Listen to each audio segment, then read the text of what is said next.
Thank you very much from the Ivorian capital city, Abidjan, and welcome to your most informative and educated program, Business Diary. Coming up in this edition, we will be speaking live to Dr. Fred Kauman, who is a business consultant, should I say, here invitation. Welcome to Liberia Public Radio and Television Online News. Thank you, Ben. It's a great pleasure for me to join you on this show. Okay. All right. Who is Dr. Fred Kauman? If someone would like to know. Well, yes, Fred Kauma. I'm a Ugandan, and I studied business. I studied business at Makerere University. At the time I went to Makerere University, it was the only university in Uganda. Now, of course, we have many other universities, but I studied commerce. And after I studied Bachelor of Commerce, I started working, and later on I went to do my master's, and later on did a PhD. And my PhD was also in the area of business. I specialized in entrepreneurial leadership. So I have been working mostly in the coffee industry. I've worked in the coffee sector for more than 30 years. So that's the bulk of my experience. But I have been engaged in other business ventures apart from the coffee. And I have played leadership roles in different organizations. I have chaired boards, served on different boards. So I've been involved in different aspects of leadership. And then also the other thing that is important to me is that I'm also involved in leadership at the church level. I have, from the days that I was at university, I was very actively involved in church ministry. And I served in the worship ministry from the days I was at the university. And then later on, I served as a deacon in the church. And after that, as an elder, I've been an elder in the church for almost 15 years now. Okay, so if someone would love to know which church are you talking about, Dr. Kauman? Yes, my church is known as Watoto Church in Kampala. Watoto Church is a church that is operating mainly in the urban areas. And we're operating in the urban areas, but we have outreach into communities, even in rural areas. We have established what we call villages to take care of vulnerable children. And at those villages, we have the village campuses. We have established also churches where the children that we look after go to church, and we have pastors who take care of them. And it's basically Watoto Church is an English-speaking church, and it's operating in cities in Uganda, and also we opened a church, a Watoto Church in Juba, South Sudan.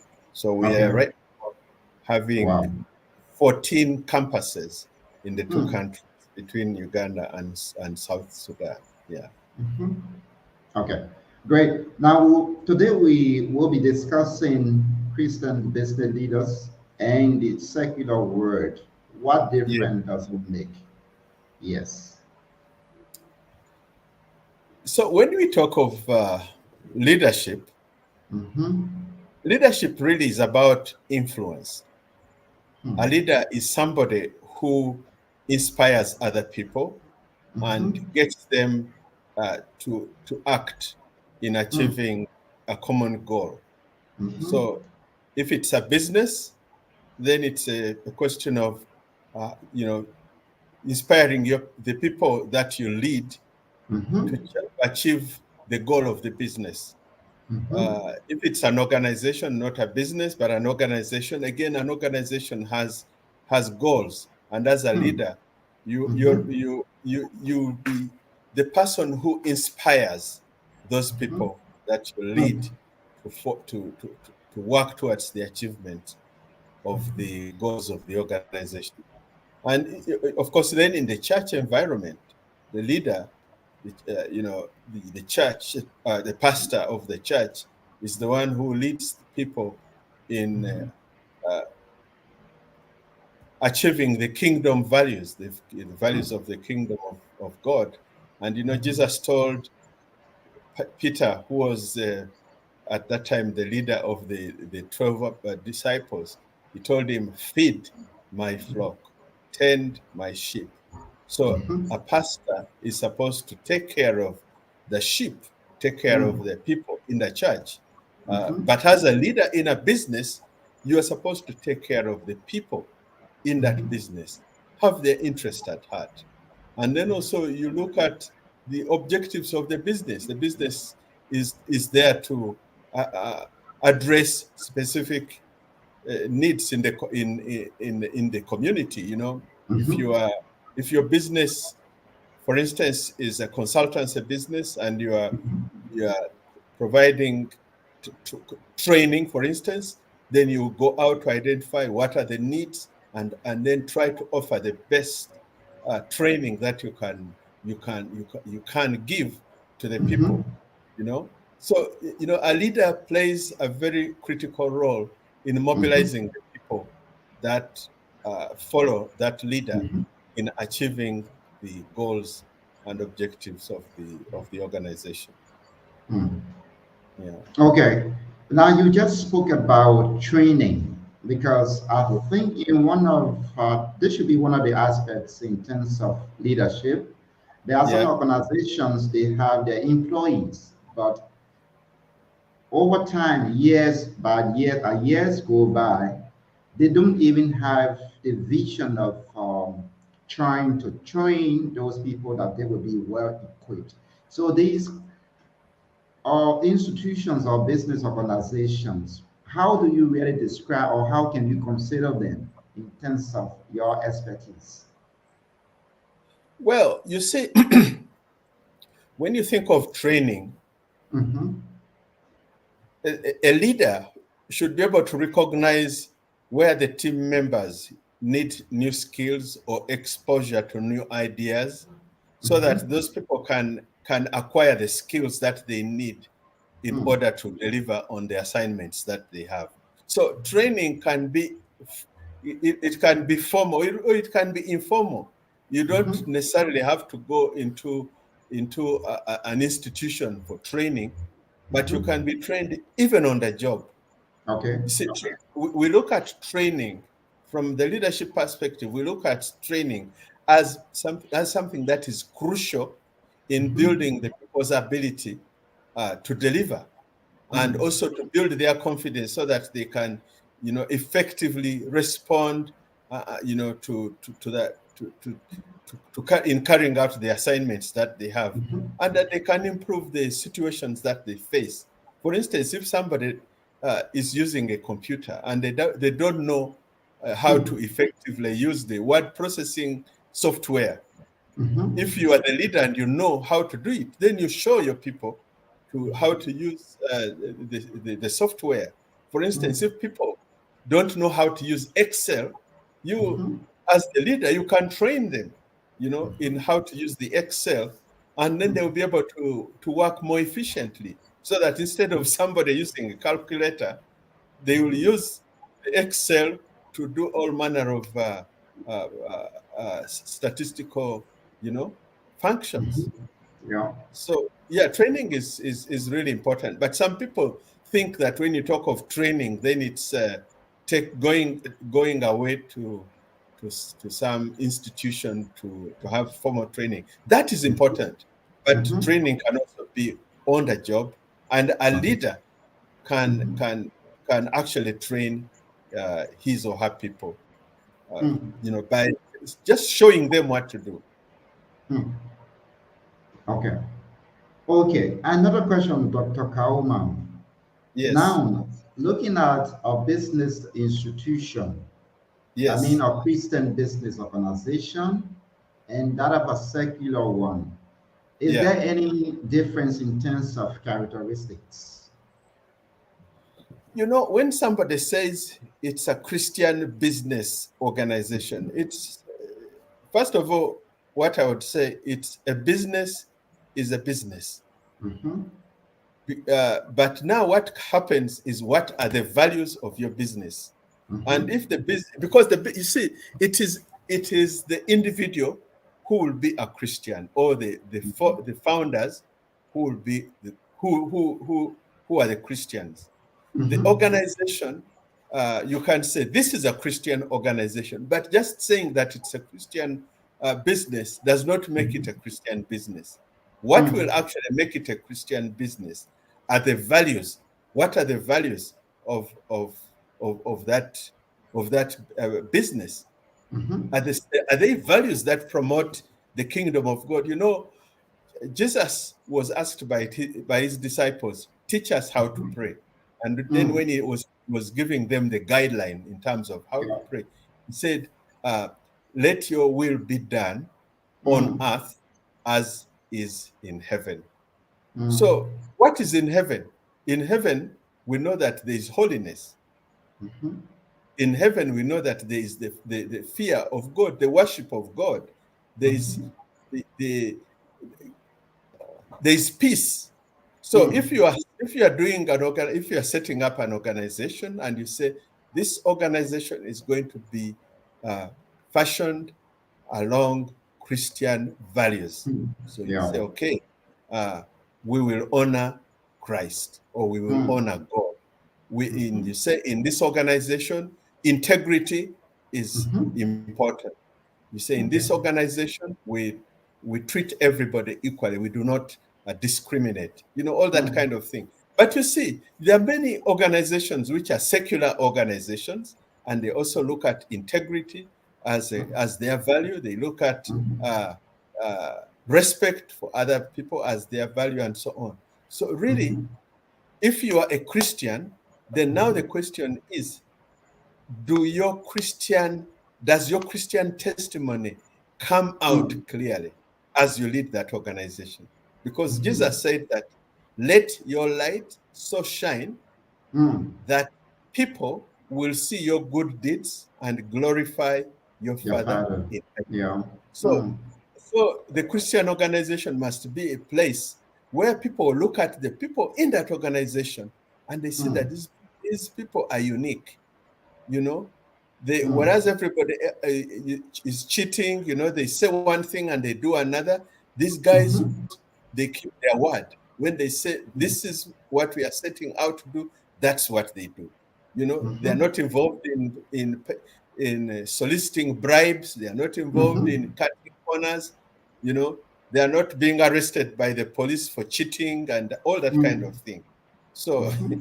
yeah, it's a very interesting discussion, a very, Mm-hmm. very interesting discussion. Right. Because you see, Mm. a secular organization, some Mm-hmm. secular organizations actually have very high values. Mm. Some of them might even be better than Yeah. what you call the Christian organization. Mm. So Christians have to be very careful when we say, oh, Mm. this is a Christian business. Yes, Mm-hmm. you say it's a Christian business, then people must see it, because Mm. Jesus said they will know them, they will know them by their fruits. So it should Yeah. be the fruits. The fruits will Mm. speak for themselves. And then Mm-hmm. people will say, yes, those are Christians. So it is Right. very, very important. Okay. As we try to focus on Christians' business organization, let us look at Yeah. the issue of transparency. How transparent Christian business organizations are from your own point of view. Yeah. The whole issue of transparency, Mm-hmm. uh, the opposite of transparent is secrecy. You know, if things are so much in secret, that actually is a challenge. So transparency means everything is above board. You know, you try to do everything above board. But you see, in business, they're what we call business secrets. And those business secrets, you find that there are levels of knowledge. There are people who will know certain details about the organization, and that, so like in in many organizations, you have what is called the oath of secrecy, that you will know certain information and you should keep it within the place where you have known it. You don't go to Yeah. disclose the business secrets. But now Confidential. when it comes to transparency, I think we have to look at issues like honesty, integrity, and all of those uh, in the whole area that we refer to authenticity. An authentic leader is a person who when you interface with that person, what he says he is what he is even in private. Yeah. It's not like when he comes to public, he has a different posture, and then when in private, they are doing different things, you know? So that is an authentic person, that what they say is what they are. Yeah. Okay. I'm a bit concerned about the issue of churches being established now all over the world. Like Yes. in a community where I live, maybe in Anono Rivera, where you find like 10, 15, even up to 20 churches. Yes. So, in this regard, are those people trying to establish new churches to make some profits, or do they have the intention of trying to spread God's word? Or if that is another means of trying to make the words of God be advanced or reach to all people, Yeah. how can someone justify if these churches are making profit, but in return they don't give back to society? Can state authority hold them accountable that they will be able to pay taxes, or what do we do in this sense? Um, you see, we need to understand the difference between churches and business. Uh, Churches, for instance, they are in the category of charitable organizations, Okay. non-profit organizations. Mm-hmm. A business is an entity that offers commercial, Mm-hmm. will offer maybe industrial or professional services, and Mm-hmm. a business really operates for profit. It operates Mm-hmm. to make profit. It has shareholders, and those Mm-hmm. shareholders invest money in the business, and they are looking at getting returns on their Mm. investment. They, Yeah. they look at in fact, they'll ask themselves, when we are in this business, what is the bottom line? How much are Mm. we getting out of this business? Yeah. But when it comes to charitable organizations, they Mm-hmm. they exist to render a service to the community. Mm-hmm. And a church exists to be, in fact, we say a church is a family of Mm-hmm. people who who are Christians and who come together to have fellowship, to Mm-hmm. encourage one another, and to build Mm-hmm. up one another, Mm. in their faith, and Yeah. also to be able to reach out to other people and Mm-hmm. share the love of Jesus. You see, so One time Jesus was asked by his disciples. They were telling him that, we found a man, we Mm. found some people, and they were casting out uh, devils in your name. So we stopped them. Mm. Jesus said, "Oh, where did you stop them?" He Mm-hmm. said, "Anybody who is on our, who is not against us, is Mm. for us." So Jesus was basically telling his disciples that if somebody is doing the right thing, is preaching the gospel of the kingdom, then he's Mm-hmm. on our side. So Mm. basically, he was saying they don't have to be, or everything doesn't have to be uniform, you Mm-hmm. know. So today when you come into a commercial center to buy something, you'll find many shops, and those shops are all selling similar things, Mm-hmm. but each shop offers different levels of service. Yeah. Some shops, they will be they will have better customer care than others, and so on. And some Mm-hmm. shops will attract more customers because of Mm-hmm. the way they have structured their business. Mm-hmm.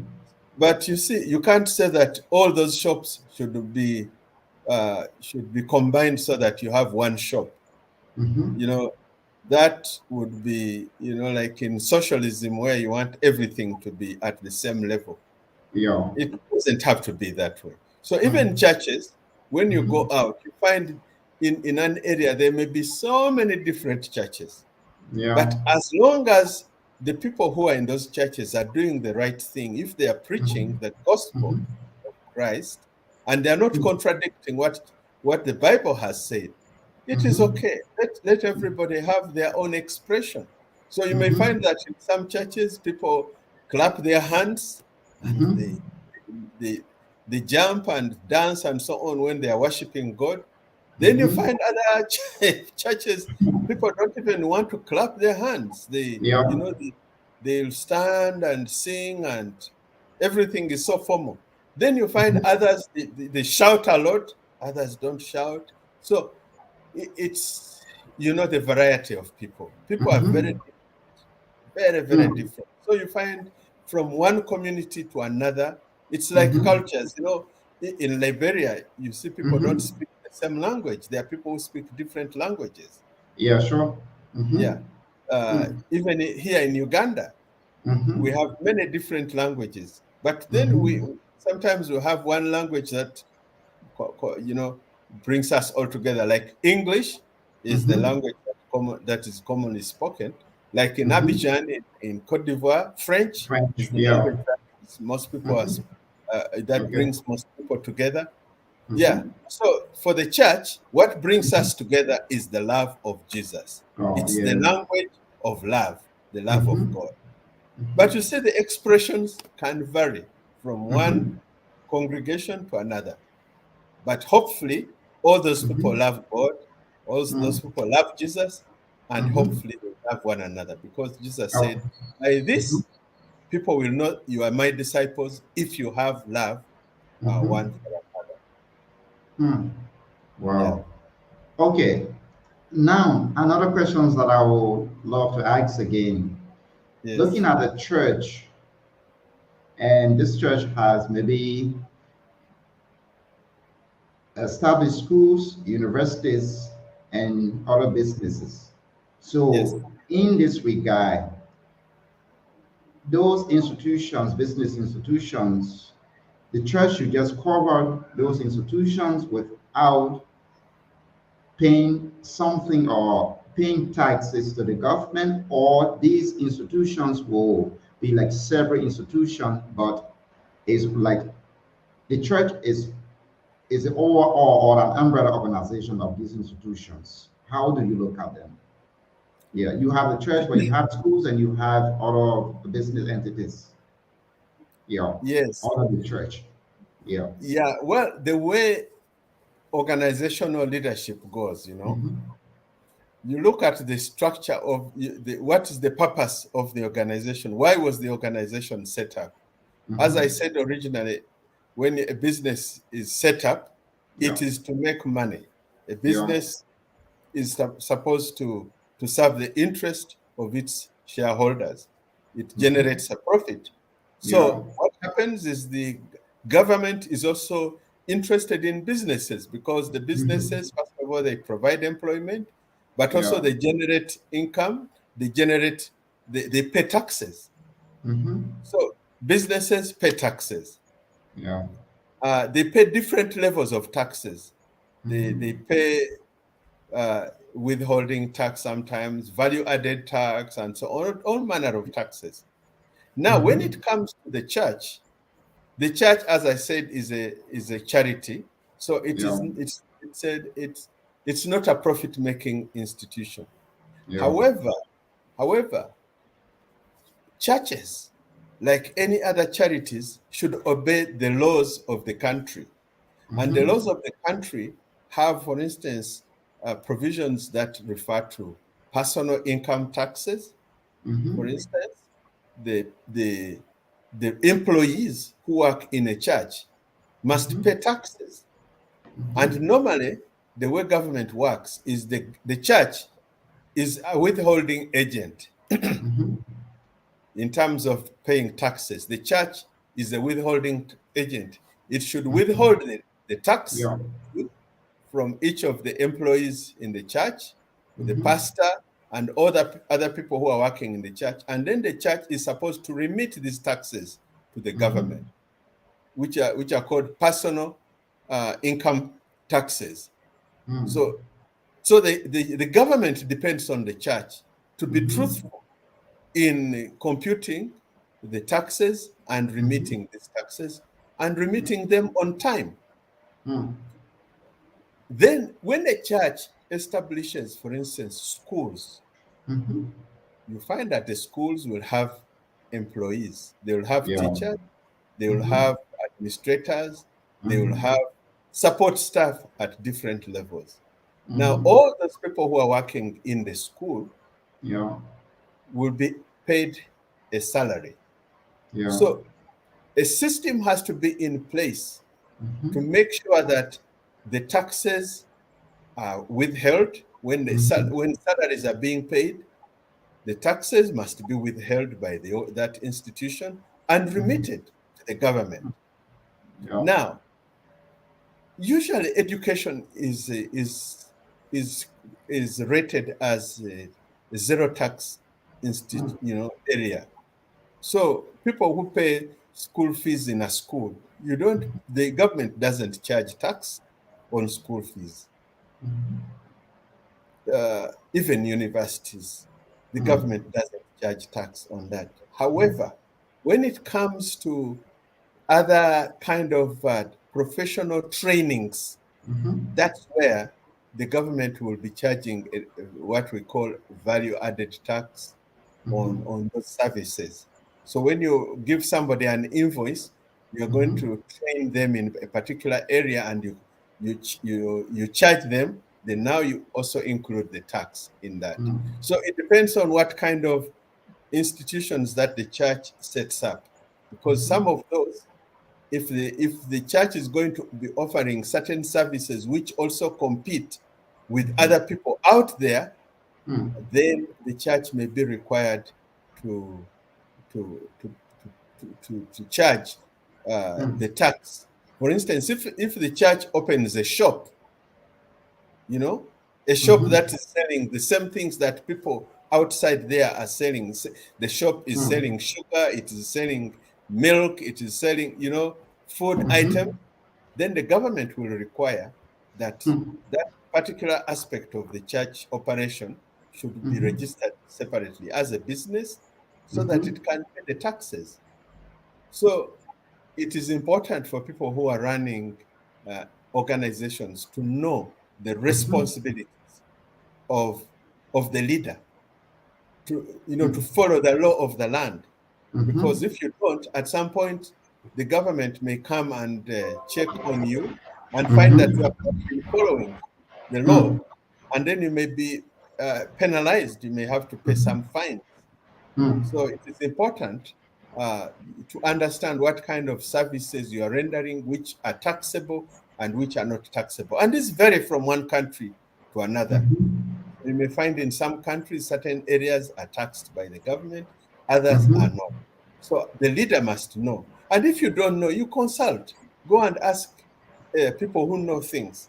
So because some people say, oh, me, I'm a pastor, so I don't know these things. If you're a Mm-hmm. pastor, then don't engage in things that are beyond your knowledge. Get Mm-hmm. other people who know those things so that Mm-hmm. you can do things the right way. Mm-hmm. If you're a pastor and you say your job is to preach, then just preach and don't Mm-hmm. get involved even in the areas that you are not sure of. But if Mm-hmm. you are going to engage in areas that are beyond your knowledge Mm-hmm. capacity, then now Yeah. try and get information, try Mm-hmm. and get advice on how to do those Mm-hmm. things so that you are operating within the law. Because Mm-hmm. if you operate outside the law, then if the law catches up with you, you'll be in trouble, you know. Mm-hmm. Yes. Wow. Thank you very much, Dr. Kauman, for this interactive discussion. And You're we are welcome. very much glad to have you on this program. This is a reminder that you are listening to Business Diary, a program that focuses on business institutions and individuals. And today we are glad to have with us Dr. Fred Kauman, who is speaking live from the Ugandan capital, Kampala. Thank you very much and welcome back to this edition. Dr. Kauman, back to you. Yes, sir. Can a Christian business leader lead successfully a secular business organization based on challenges that you might know that are the outside world in terms of secular business organizations? What is the success? Do you think someone as a Christian can successfully lead a secular organization, business organization? Yeah. Yes, you see, we when we talk of a Christian leader, Mm-hmm. let's talk first of all. Just talk about a leader. A Mm-hmm. leader, as I said, is somebody who influences other people, Influence, and yes. yeah, and it motivates them into action, inspires them to achieve Mm-hmm. organizational goals. Yeah. So, a person who is a Christian will, I believe, will have certain values, Mm-hmm. and you will know that there are those values which are non-negotiable. Yeah. Now, it means that Christian leader, there are things that they will do and things that they will not do. Mm-hmm. So, for Mm. instance, if you are a Christian leader Mm-hmm. and then you are the one who is now uh, you are invited to become the managing director of Yeah. a Hmm. tobacco company. Company, yes. Hmm. That would be a contradiction, you Hmm. know. So the Christian leader will probably uh, turn down such an offer and say, Okay. sorry, Hmm. I am not able to take on this responsibility. Mm-hmm. But if you are a Christian leader, for instance, Mm-hmm. and the a bank Mm-hmm. contacts you and says, uh, we know that you're a good person, you have good qualities as a manager, and we want you Mm-hmm. to run our bank. Yeah. I think a bank can be run by anybody who has got the training and has Mm-hmm. got all the, the the potential that Mm-hmm. the owners of the directors of the bank are looking at.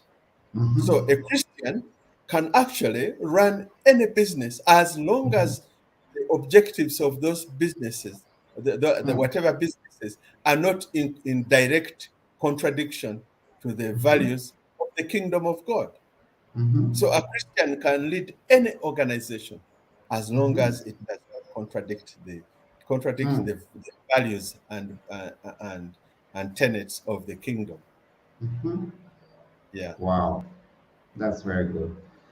So Okay. today, Now. in fact, you find Christian leaders in Mm-hmm. every area. You'll find people who are very, very committed Christians, and they are Mm-hmm. in top leadership positions in organizations, in different sectors, in engineering, in finance, Mm-hmm. in manufacturing. Mm-hmm. Even when you think of global institutions like, say, the World Bank. I have a Mm-hmm. friend of mine who is a vice president at the World Bank, very good Mm-hmm. Christian friend of mine. There are Mm-hmm. people who are, so for instance, at the African Development Bank, Christians, and they're, playing their roles in that organization. You find them in the African Union, Mm-hmm. Secretariat, the African Yeah. Union Commission. They are there. So really, Mm. a Christian can add so much value Mm-hmm. in as a leader in a secular environment. You don't Mm. have to be, you don't have to work in a church. Mm-hmm. Actually, for me, I have never worked in a church as an employee, Okay. but I have served in the church as a lay person, Mm-hmm. providing support to the pastors in different Mm-hmm. ways. Mm. Yes, Wow. without being an employee in the church. Mm. And Okay. yet I've been working in different secular organizations Mm. over the last 30 years. Wow. Yeah. Let's look at the level of education. If I like want to establish my own business, Yes. should I need to obtain uh, like a master, PhD, or any other higher level of education before I can become a business person? Or how far should I need to go in terms of education before being like a head of a business institution? You see, to do business, one doesn't need to be highly educated Mm-hmm. in order to do a business. Some people actually do not have any formal education, and they Mm. have been such great businessmen.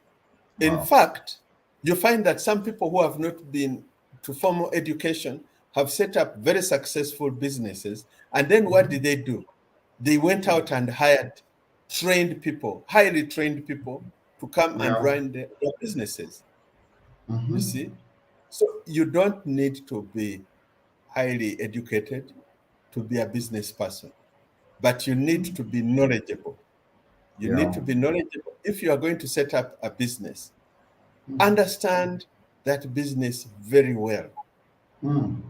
Since if you are going to sell to own a shop that sells shoes, Mm-hmm. you know, you try and learn as much about shoes as you can. Mm. Just the world of shoes, and Mm. know everything about shoes. Shoes. Yeah. And you don't need to have a university degree to understand shoes. You know, Mm-hmm. sometimes it's a question of talking to people and Mm-hmm. understanding what kind of shoes they like, and Mm-hmm. that kind of thing. So uh, e- education has really nothing to do with being successful in business. Some people are very Mm. highly educated and they Yeah. have been failures in business, Mm. whereas some people have been have been very, very, have had very limited education, and they have been very Mm. successful in business. Now, there are Yeah. other people who may not have had a very high level of education, Mm. went into business, but are in the process of doing that business, they have also, learned so much that today those people probably have the equivalent of a doctorate in Mm-hmm. business because of what they have learned along the way. Mm. See? Mm-hmm. So it is the willingness to learn that is important. Because Mm. you may have the degree and you don't Mm-hmm. even know how to apply the knowledge Yeah. that you got in your training. Mm. So perhaps, okay, I'll tell you something interesting. That Uh-huh. a leader, a Yeah. business person, eh? Mm. If you're a leader, you must be ready to serve as a role model. Be Yeah. an example. Be an example. So Mm. how will you be an example? It means there's something that people look at in you, something that they admire in you, something that they want to to, to benefit from, which is Mm. in you. You see? Mm-hmm. And then you should have a clear vision. You should have a vision of Mm-hmm. the future, a vision of where you want to go. Mm-hmm. So if somebody has a vision of where they want to go, what they want to do, and they can Mm-hmm. even inspire other people so that they Mm. pursue that vision, Yeah. that's what a business, a leader is. And Mm. then the person who is a leader, and you don't need to be highly educated, you challenge the status quo. When you find people are doing things in a certain way and ask yourself, why are Yeah. people always doing this? Why can't we do this differently? And Mm-hmm. maybe in challenging that status quo, you come up with Mm. new ideas of how to Yeah. do things. And that becomes a business opportunity, you know? Mm-hmm. Mm. So, and then as you inspire people and as you challenge the status quo and so forth, you are basically creating an environment that helps people uh, to to take advantage of opportunities out there, and then you facilitate them. And as a leader, you encourage people to work together and to Mm-hmm. develop. One of the Mm. things for me I have done is I really want my people to develop. I want people Mm. to acquire skills, to be better, to be better people, so that when we have finished working together, Mm. you will Mm-hmm. appreciate and say, yes, I learned a lot and I think I'm a better person. That's one of the Mm. things that I have done myself. And I think uh, it is important that we look at this aspect of business leadership. It has Mm-hmm. nothing to do with academic or whatever, all Mm-hmm. these high flying qualifications. It is Mm-hmm. in terms of who you are and what do Mm. you contribute. What are you? How are you? What changes are you making in Mm. in in society, in Mm. people's lives?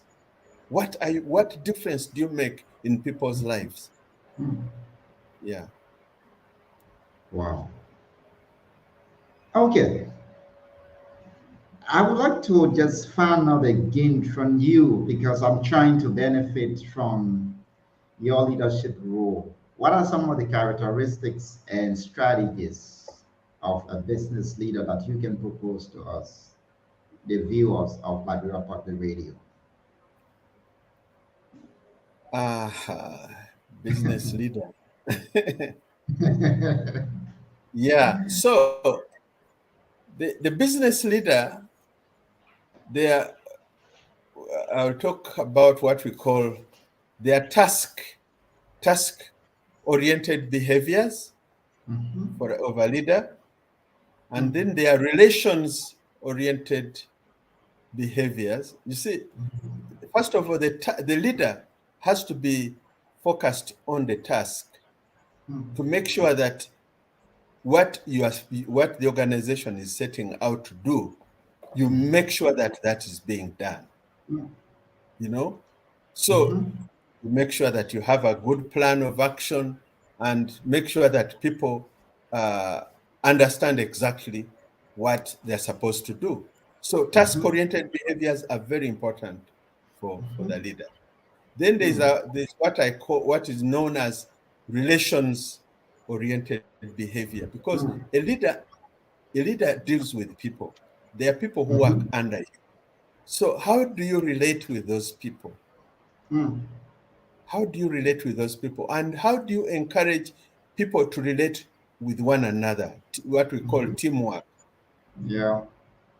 So teamwork is very important. So there's the relationship between you as a leader and the people, and then encouraging people to work together. Because many times in organizations, people work in silos. Somebody says, this is my job. The other one says, that this is my job. And they don't want to interact. Mm. And yet, there's a way in which people can work together, cooperate, and you have greater efficiency when people have good relations in working together. So a leader is supposed to ensure that this happens. And then there are what we call the change oriented behaviors. You see, change, an organization operates in an environment which is very dynamic. The environment in which we operate is very dynamic. Whether you're talking over church or you're talking over business or an NGO, every organization is working in a very dynamic environment, and things are happening all the time. So within the organization, you need to have people who are ready to learn and to change. For instance, if there is a way in which people used to do things, and then you find that technology has moved on and things need to be done differently, people must be willing to change.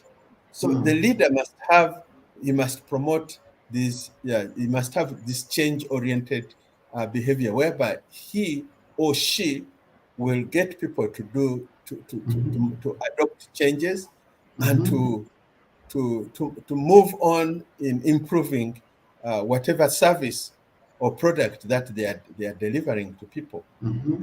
Then we have got the external, what we call the external leadership behavior, because a leader, again, he's dealing with an environment out there. So you need to understand what is happening outside your organization. So you're not inward looking, but you need to be outward looking and understand the environment in which you are operating, and you manage that environment well. So those are very important things for a leader. Those what I call those different orientations. So Wow. I will say the task-oriented behaviors of a leader will make sure that the planning happens in the organization, and the leader will provide all the support that is required in that process. And then when it comes to the change oriented behaviors, it means the leader also needs to encourage innovation. Sometimes what happens, there are organizations where things never change. It's like, Baba is saying as it was in the beginning, is now, and ever shall be, world without end. See, that is living in a very restricted environment. If somebody finds that there's a way in which to do things differently, encourage them. Encourage people to learn new things. And sometimes what it is you need to get younger people also on board and encourage those younger people to come up with come up with new ideas and encourage them. Sometimes the young people are not very good, very patient, so they want to do things rapidly. And you, as a Yeah. leader, encourage them and support them and help them to learn, and and then see how they can adapt. See? So these change oriented behaviors are very, very critical to the success of an organization. And then, of course, as I said, the leader must make sure that you monitor, let things happen the way they should happen. You have to monitor, and if there's anything going wrong, take corrective measures, make sure that people are working according to plan and following the procedures that they're supposed to be following. Because if you don't, then again, things can go out of hand. So, yeah. Yeah. Okay. Dr. Kauman, you work for the Inter-African Coffee Organization for several years as Secretary Yes. General.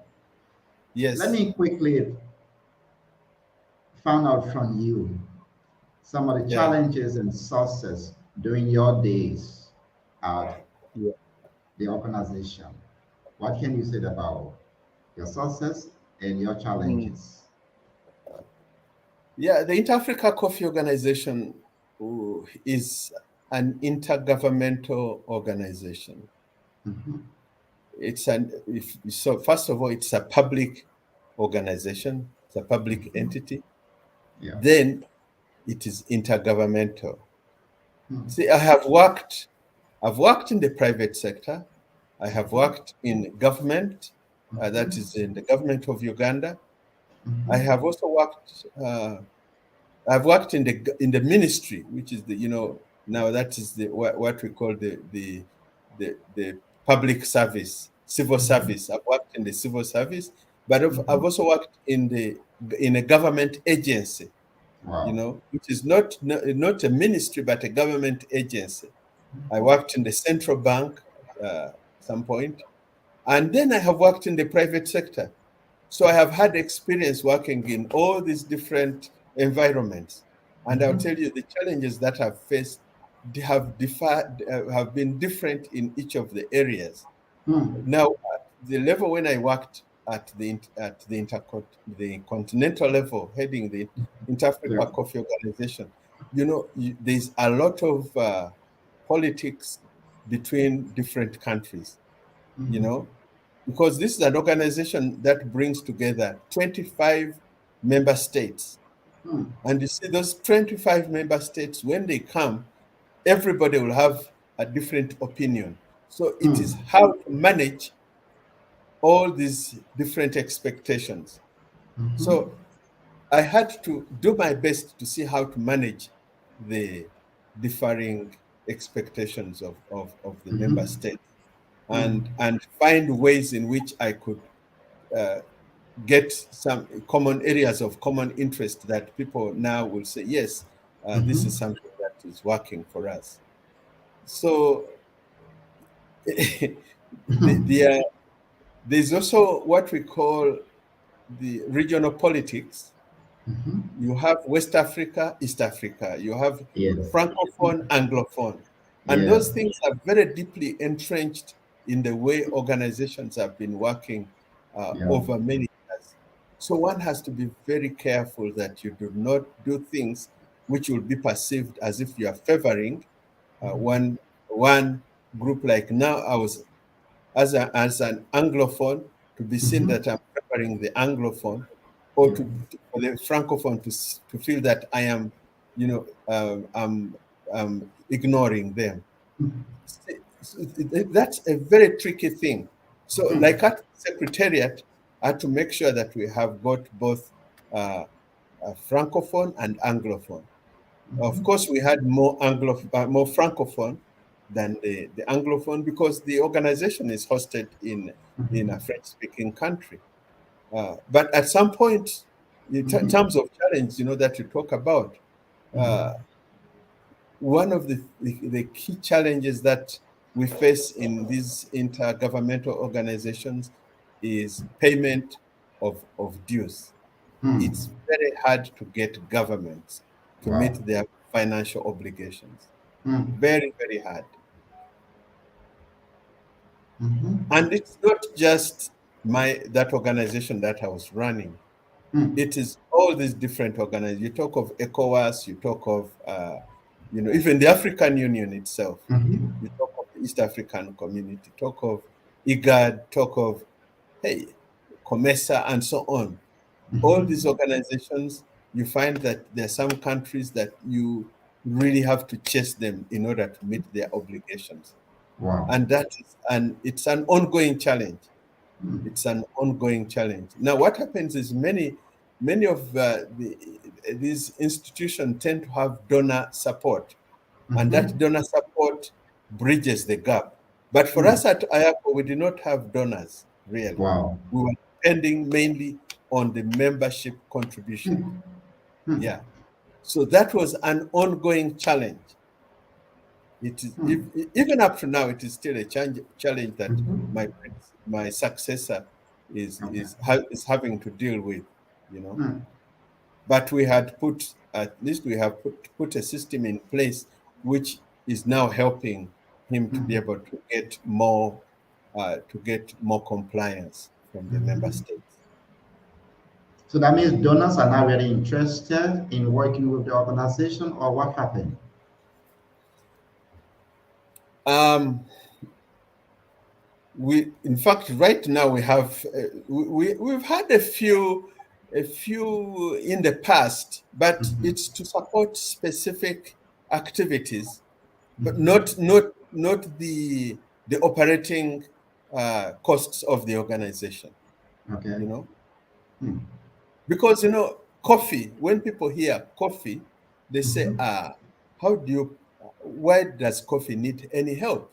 Mhm. They think that coffee, because coffee is the it's like oil. Mhm. Coffee is the second most traded commodity in the world. Yeah. So when you talk of coffee, Mhm. even the donors are not. They wonder why would a coffee organization need money? Coffee Hmm. people are very rich, They are so all that they has have always money been already. Hmm. yeah. But who has Wow. the money? It is the multinational companies. They have the money, Hmm. but the the, the, the countries which Mhm. are which we represent, they collect the money from the treasury, and the Mhm. treasury has so many uh, you know Hmm. competing priorities.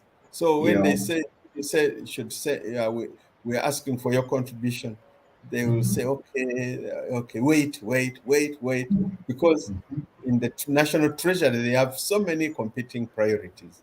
So Yeah. that's the main challenge. Yes. Hmm. Yeah. So what was your just a single success that you can point out during your days? Yeah. Uh, in terms of, I think I have been I've been successful in working towards issues of sustainability of organizations, and addressing matters that help to address issues of sustainability. So, like now at the Ayako, I pursued the issue of getting land from the government of Cote d'Ivoire so that we could build a headquarters for the Wow. organization. And Hmm. that was address the issue of sustainability. Hmm. Previously, when I worked as when I was the CEO of the Africa Fine Coffees Association, I set up what is called the African Fine Coffee Conference and Exhibition as a way Mhm. of generating revenue that will Hmm. contribute to the sustainability of the organization. So, Wow. I always look at how we can make organizations sustainable. So, Hmm. for one of the things that I look at is sustainability, and then also capacity, making sure that we have good capacity, Hmm. the human capital Yeah. in achieving organizational objectives. Hmm. Yeah. Wow. Any final word or closing word as we take leave of you, Dr. Kauba? Yes. As I said in the beginning, for me, I'm a Christian, and I don't have any apologies about it. Hmm. I thank God. It's God who has brought me to where I am, and my life is in His hands, and I trust Him, and I testify to His faithfulness in my life in every way. And I want to say that without Christ, my life would be empty.